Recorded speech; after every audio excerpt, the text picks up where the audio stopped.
6 మంది గాయపడితే ప్రతి ఒక్కరిని పేరు పేరున పరామర్శిస్తే అందరూ కూడా నలిగిపోయి 100 మంది మీద పడిపోయారు.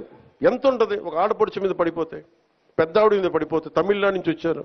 ఎలా ఉందమ్మా మీకంటే, కడవలు పాత్రికాంగయ్యా, కడవలు వెళ్ళి దేవుడు బయటికి తీసుకొచ్చాడు మమ్మల్ని అంటా ఉన్నారు. ఎంత పెద్ద మనసుతోటి సరిగ్గా చూసుకోలేదయ్యా మమ్మల్ని. కానీ ఏం చేస్తాం, మా కర్మ ఇలా కాలింది. అది దేశం తాలూకు దౌర్భాగ్యం. ప్రజలు ఇంత బాధ్యత ఇప్పుడు కష్టం వచ్చినప్పుడు ఎంత అద్భుతంగా చెప్పారంటే నాకు కన్నీళ్ళు వచ్చినాయి. నాకు నిన్న కరిగిపోయాను నేను. వీళ్ళ క్షమాపణలు చెప్పదు ఇంకెవరికి క్షమాపణలు చెప్తాం? ఏఈఓ కానీ, ఏఈఓ వెంకయ్య చౌదరి గారు కానీ, ఈఓ శ్యామలరావు గారు కానీ, చైర్మన్ బిఆర్ నాయుడు గారు కానీ, టీటీడీ బోర్డు సభ్యులు, పాలక మండలి సభ్యులందరూ కానీ, మీరందరూ వచ్చి ఒక్కొక్క వ్యక్తి గురించి కథ వింటప్పుడు మీకు బాధ అర్థమవుతుంది.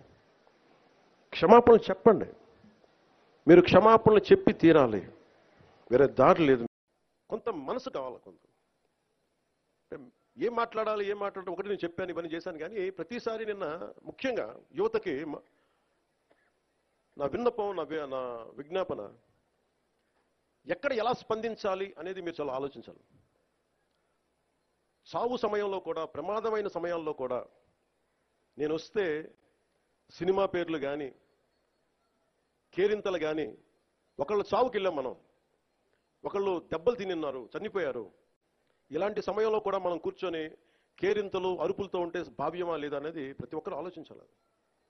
పోలీసుకి కొన్నిసార్లు సహకరించాలి మీరు. ఈవ్ టీజింగ్ అనేది నాకు చాలా చిరాకు. నిస్సహాయ స్థితిలో ఉన్న ఆడపిల్లల్ని వేధించడం అనేది మగతనం కాదు. అది మీరు మగతనం కావాలంటే జిమ్నాస్టిక్స్కి వెళ్ళండి. మీరు మగతనం ప్రూవ్ చేయాలంటే దేశం కోసం ఒళ్ళొంచి ఆర్మీలో జాయిన్ అవ్వండి. ఆడపిల్లల్ని ఏడిపించి అది మగతనం అంటే తొక్కి నారత్తిస్తాం, పిచ్చ వేషాలు వేస్తాం.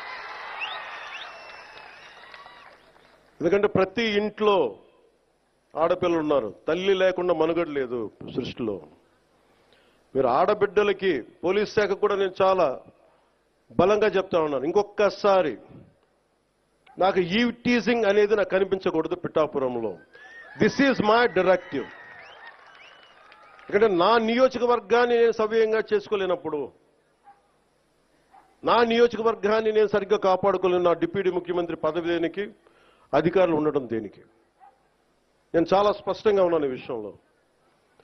వీళ్ళను కొడితే క్రిమినల్స్కి కాస్ట్ లేదు, గుర్తుపెట్టుకోండి. తప్పులు చేసి కులాల వెనక దాక్కుంటే బయటికి తీసుకొస్తాం, గుర్తుపెట్టుకో. కులాల వెనక దాక్కోకండి. వాళ్ళు క్రిమినల్స్కి కులం లేదు, ప్రజాప్రతినిధులకి కులం లేదు. We are very clear about it. చాలా స్పష్టంగా ఉన్నాం దాని మీద.